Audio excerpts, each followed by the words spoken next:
Hello and welcome to Pilates Students Manual, a podcast helping you get the most out of your Pilates classes. I'm Olivia and I'll be your host. Join the conversation and share your thoughts on Instagram at Pilates Students Manual. You can support the podcast by visiting buymeacoffee.com/Olivia Podcasts. Let's learn something new.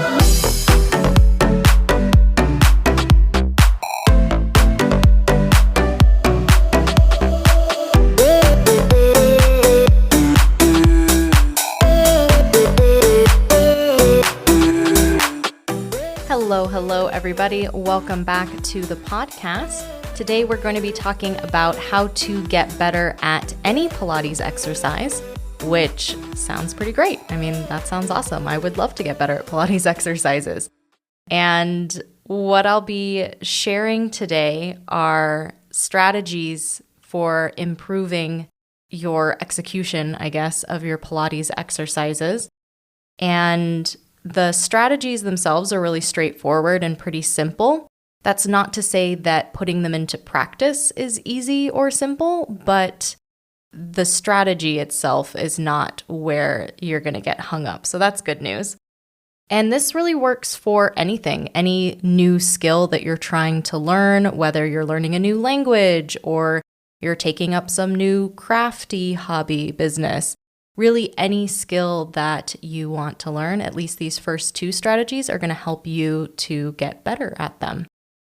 I wish that we'd actually learned these two strategies in school because they are so helpful in terms of the learning part of the Pilates business. So the first strategy is something called distributed practice. And what that means is that instead of jam-packing one day with 100 million times of your Pilates exercises, you're going to distribute your practice across a given period of time. So if you had the option of doing 24 hours of Pilates once a year or doing Pilates 3 times a week for an hour, it would be better to do it 3 times a week versus all of your practice on one day. And that's like pretty silly. Obviously, we would never do 24 hours of Pilates. I also need to sleep.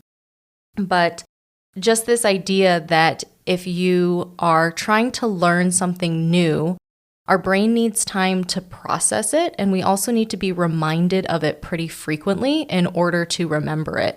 So if you're working on an exercise series that's kind of complicated, something like back rowing on the reformer or boomerang on the mat, an exercise that has lots of pieces, lots of parts, and you're struggling to remember where your hands go, where your feet go, or my toes pointed, when do I lift my hips, that kind of situation.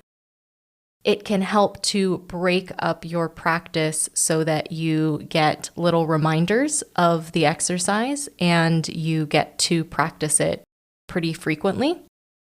I feel like we do this anyway because the physical exertion of exercise, probably I wouldn't work out on Monday and then on Tuesday immediately. If I could do Monday and Thursday or Monday and Wednesday or something like that, there's a little break in between.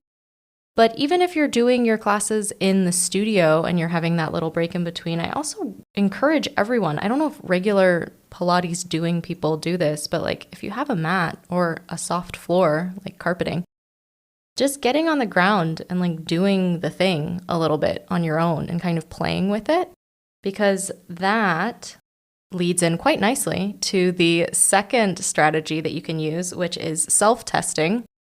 It kind of is a check-in to be how much do I actually know? Do I know the exercise when my teacher isn't telling me every single thing to do with all of my body parts as I'm doing it? Do I know the exercise for myself?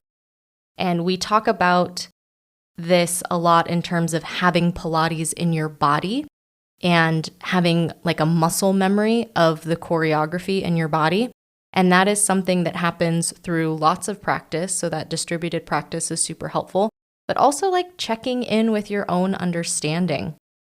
And maybe you don't live with a Pilates teacher. Sometimes I feel sad for my partner that he does, but you can record yourself doing a exercise that you've been working on. You're really trying to smash teaser, or you're going for the rollover, or you're working on the roll up, anything. And you can do it record yourself doing it. No one's going to see it except for you. And then you can watch on YouTube, or if your teacher has an Instagram and they posted about it, and then you can compare your execution of the exercise with the other person's and see what's missing in your interpretation, and also seeing like what you nailed, because there is a tendency to be really hard on ourselves when we see ourselves or we hear ourselves and we're like, oh no. And I mean, I had the same kind of reaction. I was just on Pilates Elephants podcast with Raphael Bender, and it's like, oh my gosh, I said that. Like it's embarrassing, but it's a really great tool to see. I mean, being on a podcast is separately, I would say, but it's a nice way to look at yourself from the outside, because when we're doing an exercise and maybe we're thinking like, I should be pointing my toes, or I need to reach higher, or things like that, but usually there's a lot of stuff going on and we can't keep track of where everything was. So when you get to look back at yourself, and compassionately, please look at yourself, and don't judge it necessarily on, oh, well, this one's better, but say, are my legs doing the same thing? Are my arms doing the same thing? Is the rhythm of the exercise the same between the both of us? And you can refine your movement so much. Like when I was learning headstands and starting from headstands, toes to the ceiling, and then trying to lower my legs to parallel to the ground, that kind of piking action, I was absolutely certain when I was doing it that my legs were parallel to the ground. I was so sure in my brain. I was like, there's no way. I can't lower my legs anymore. This is it. I have arrived, right? And then I took a video of myself and my legs were not, they were not parallel to the ground. They were definitely like on a 45. But when I'm upside down and I think I can see my toes from, where I am, and, all the blood's rushing to your head and you're like trying to remember to breathe and all of this, you don't know. And being able to look at yourself and be like, oh, wow, I could definitely lower like my legs another foot and I would still be in the neighborhood of parallel to the ground, right? So using this self-testing as a tool in terms of checking in with how well you are understanding the choreography, because it's really difficult to get better at something that you don't fully understand yet, right? If you don't know all the pieces yet. So being able to watch yourself back and see how you're doing it will show you a lot of how you want to improve or what you want to change. I record myself all the time, not just for Instagram purposes, but when I'm practicing a movement pattern, whether it's, jumping through to seated from downward facing dog, whether it's, really trying to, I've been working a lot on handstand presses, and recording yourself just gives you some guidance on where you want to go, what you want to do next, where you can change aspects of your performance. I also want to reiterate that there is no perfect teaser. There is no, perfect corkscrew or jackknife or whatever exercise strikes your fancy that you've been struggling with, that you want to get better at, and now you're listening to this podcast episode. When I'm talking about, getting better at a thing, I'm talking about meeting the choreography, getting to that point of flow, that kind of graceful movement, those sorts of things. This isn't to say that what you're doing is wrong or bad, but if there's some dream in your heart of being able to do an exercise or get further into the exercise, however you want to interpret that, without any value judgment whatsoever about what further means and what it means to you, these are strategies that can help with that. Both of the strategies I outlined in this part are very general. You're like, okay, distributed practice over time, self-testing, see what I can do without my teacher. Like, how well do I know the exercise? Can I record myself and check? Those are really general. You can definitely use them for Pilates, but you can use them for anything else. Coming up after the break, I'm going to talk about 3 Pilates dimensions that will help you get better at your exercises. That's coming up next.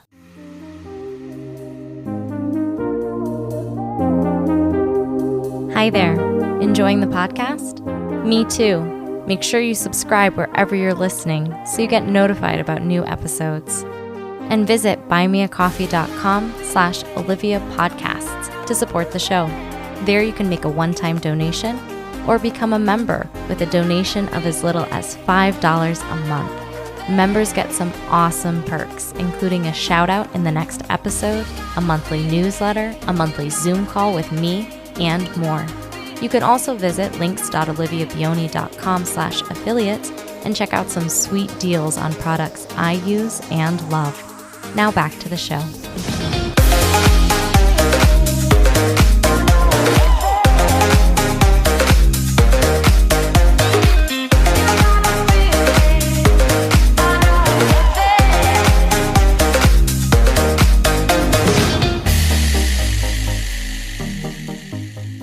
Let's talk about how we can use Pilates specific strategies to get better at Pilates, since we have these really awesome general ones that'll help us learn the movement and begin to embody the movement and have the muscle memory of the movement and make sure we know what's happening in the movement so that we can practice it, all of that stuff. But let's talk about Pilates specifically.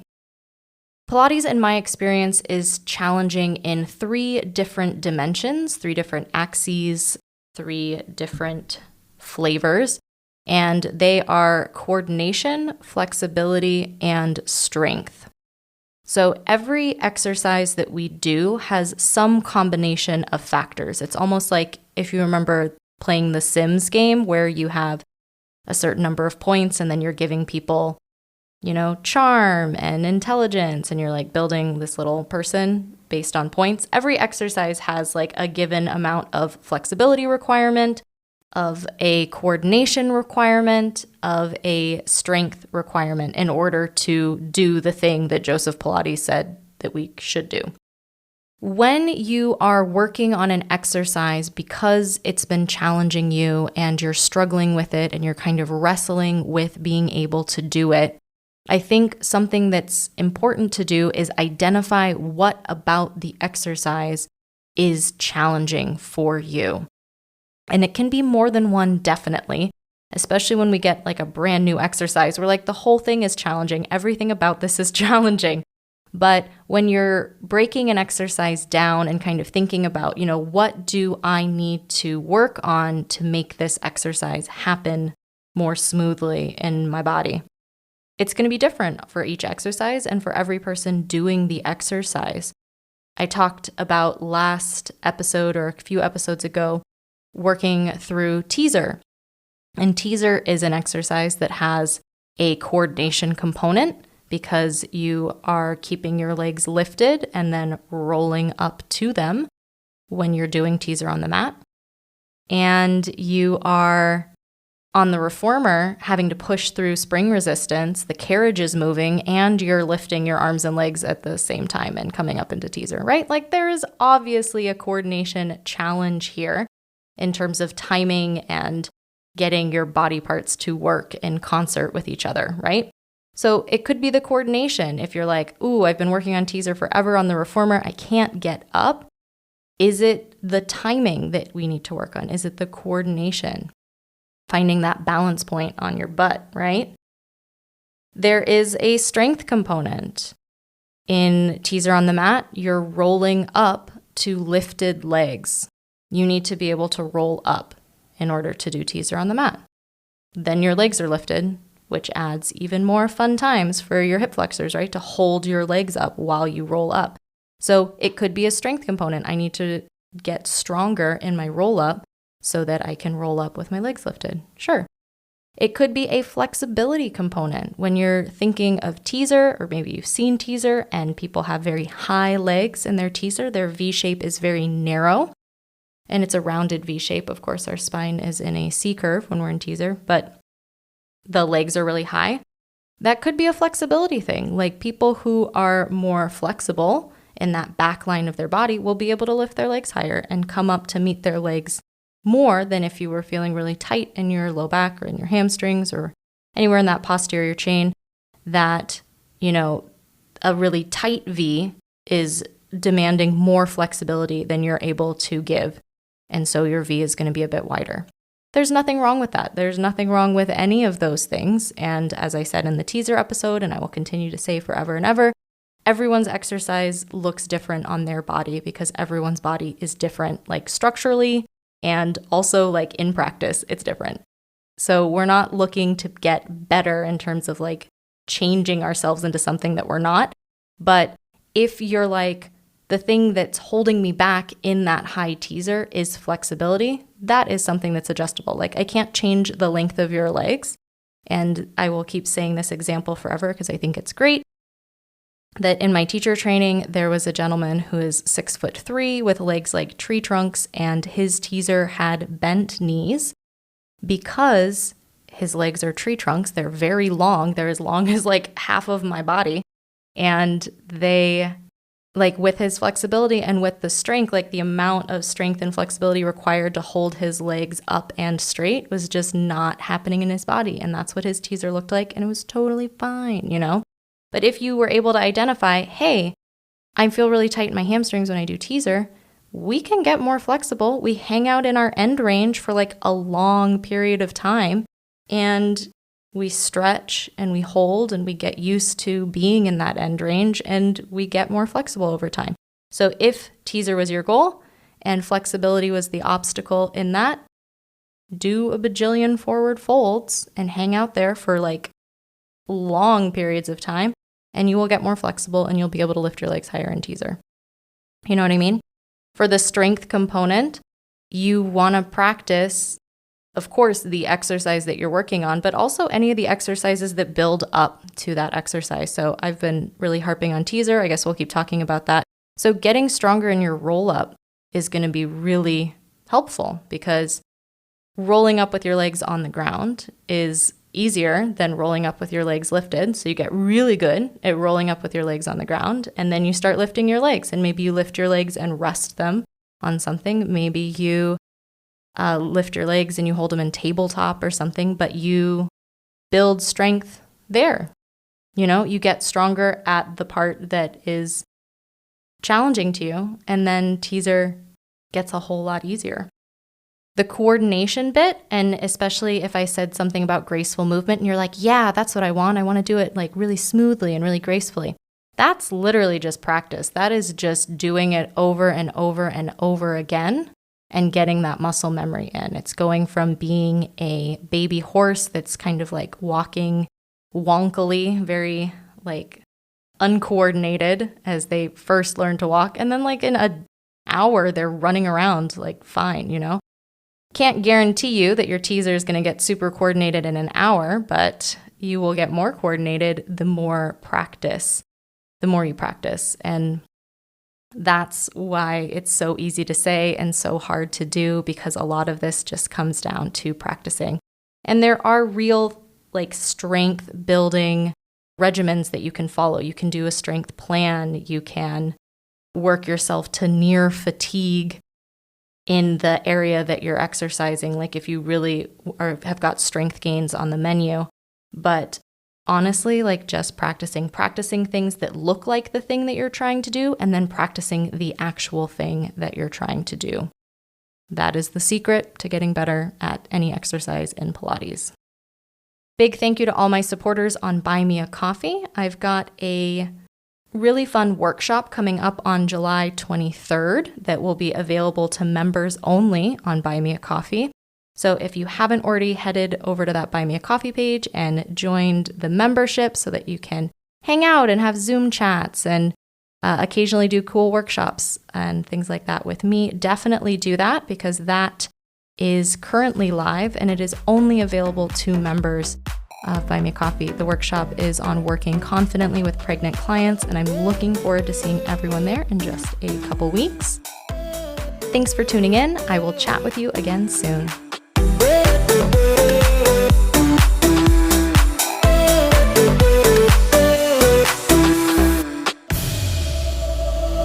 Thanks for tuning in to this week's episode of Pilates Students Manual, a podcast helping you get the most out of your Pilates classes. Be sure to check out the podcast Instagram at Pilates Students Manual and subscribe wherever you're listening. Interested in teaching Pilates too? check out Pilates Teacher's Manual, available everywhere you listen to podcasts. I hope to see you next episode. Until next time.